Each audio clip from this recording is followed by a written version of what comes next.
الله الرحمن الرحيم والصلاة والسلام على سيد الخلق سيدنا محمد بن عبد الله صلوات الله وسلامه عليه. الإخوة والأخوات، أحييكم بتحية الإسلام.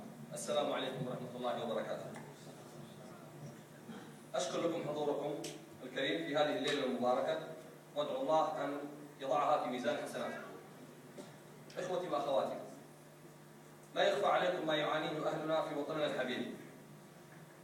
فالوضع السياسي المتأزم في اليمن قد أدى إلى وضع اقتصادي متردي أصلا، وهنالك تقارير دولية أجمعت على أن اليمن على شفاء كارثة إنسانية محدقة إن لم يسارع المجتمع الدولي بتقديم المساعدات اللازمة. طيب، هذا دور المجتمع الدولي، فأين يأتي دورنا نحن أبناء هذا الوطن؟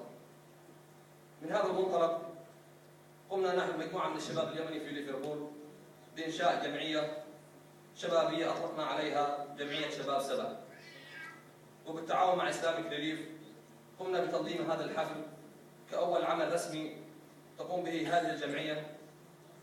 وقد قمنا سابقا بالمشاركة بإرسال شحنة من المساعدات الإنسانية إلى المناطق المتضررة في عدن وأبين ولحم. والآن أقول لكم إن هذا الحفل لا يعتبر ناجحا إلا بمساعدتكم وتبرعكم لإخوانكم وأهلكم في اليمن، وأسأل الله أن يجعلها في ميزان حسناتكم، وشكرا.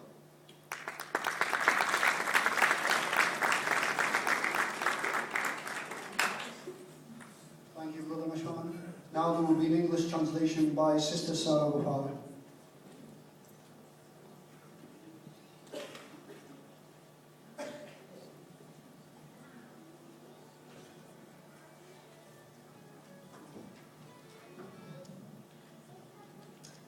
Bismillahirrahmanirrahim. Assalamu alaikum everyone, and thank you all so much for coming tonight, and may Allah reward you all. I'm sure most of you already know about the worsening conditions and the suffering in our beloved country of Yemen. The protracted political stalemate in Yemen has left the government in paralysis, prompting a fuel crisis that has brought the economy to the verge of collapse. A recent study by Oxfam found many communities to be on the brink of disaster unless the international community provides the necessary aid. Okay, that is the international community's role, but what can you do to help? We, the Yemeni youth in Liverpool, have set up a society which we have named the Sheba Youth Society, and in association with Islamic Relief, we have organised this event as the first official event carried out by the Sheba Youth Society. We have previously collected much necessary aid to the afflicted and sent it to the afflicted areas of Yemen, such as Abiyan, Lach and Aden, with the help of other youths in various cities across the UK. Finally, I'd like to mention that this event would only be successful with your help and contribution to your brothers and sisters and families in Yemen.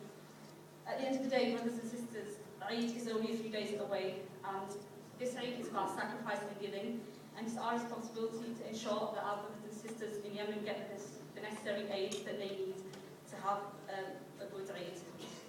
So please make your contributions, and thank you very much.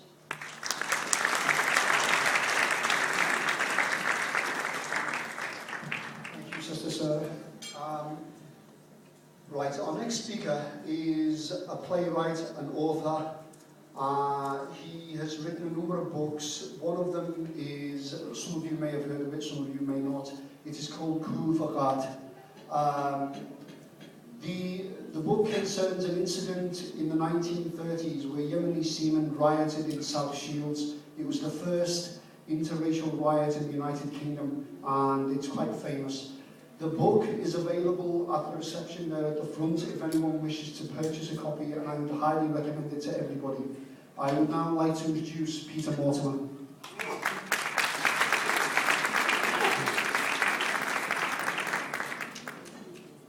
Thank you very much, Kamal.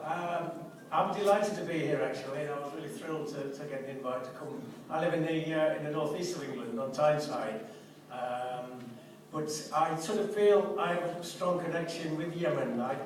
I wrote the book. The book was actually, in a way, an afterthought. I wrote a play about the 1930 riot in South Shields, which was little known, and it's still little known in lots of areas.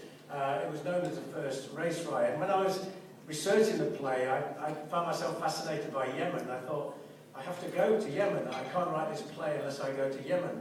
And I got onto the Foreign Office and they said, on no account go to Yemen, it is very dangerous. So luckily I avoided their advice and went to Yemen. And when I came back, people said, was it dangerous? And I said, Whitley Bay on a Saturday night is much more dangerous than Yemen. I was made incredibly welcome in Yemen. The hospitality of people in Yemen. I travelled, I flew into Sana'a and I spent some time in Sana'a, and I went to Taiz, where most of the young seamen came from, in the mountains around Taiz. Most of them came from there and then went down to Aden. And if they got to Aden, because Aden was a British protectorate, they could then sign on as being British and get a ship to Liverpool or South Shields or Southampton and work as seamen. So I went there, and I also, one extraordinary incident which showed the generosity of the Yemen people. I'd read about a village called Makbana, which some of you will know Makbana, and I wanted to travel to Makbana. There was no real road to Makbana, and I believe they built one now. This was 2004. But they said, just go to this crossroads and wait. Someone will appear. I got a taxi to this crossroads, and within minutes a four-wheel drive appeared. And I said, can you take me to Makbana? Drove me to Makbana. And in Makbana, I had an interpreter with me, because I only know a few words of Arabic. In Makbana, I arrived at this remote village, and within half an hour, they had laid on a banquet for me.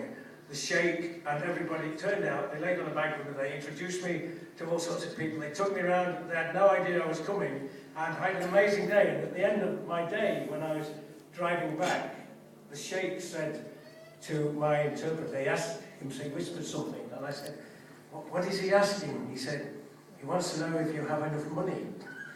And I was very touched, and he gave me two presents. He gave me a ceremonial sword, and he gave me a hand-carved stick. And the hand-carved stick I've used in several of my plays, and it's always attributed to the Sheikh of Makbana in the programme of the play. Anyway, the 1930 riot was a terrible time. It was when the Yemeni seamen were chosen as scapegoats for the worsening economic conditions on Tyneside. A lot of men came out the Royal Navy after the First World War and couldn't get their jobs back in the Merchant Navy. And there was a small riot in 1919, but in 1930 there was a major riot, and a policeman was stabbed, many people were injured, and eventually 25 Yemenis were deported out of South Shields. So it was my job to try and write a play after this, which it took me a long time to write the play. But I did write the play, and it went on in Tyneside in 2005, and then it came to Liverpool in 2008 for the Liverpool Arabic Festival, which I was very thrilled to come to, and it played at the Unity Theatre.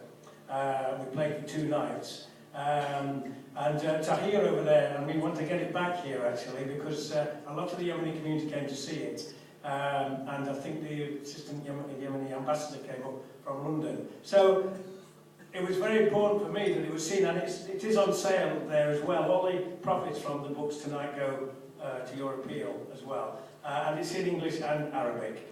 So it's a thrill for me to come here and to be in touch with Yemenis again, and I hope to be going back to Yemen. I know it's a terrible time for you in Yemen at the moment, and I just think it's great that you've organised this as support, and anything I can do as a writer, I will do to support Yemen, because it is very close to my heart.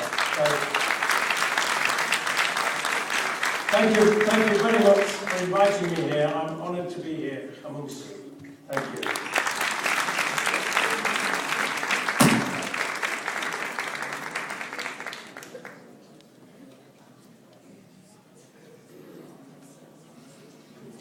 Thank you, Peter, for that delightful speech. First, before we commence to the next speaker, I'd like to thank our sponsors for this evening, L8 Superstore and Compliance UK. Thank you for your generosity that's enabled us to put on this evening. The second thing is, as you all are aware from the advertising, Tawakkul Kaman was supposed to be the special guest here. Unfortunately, she's still in New York at the moment, dealing with issues there. But she was scheduled, so we'd like to sincerely apologise that she isn't here. We really did want her to be here, and she had planned to come.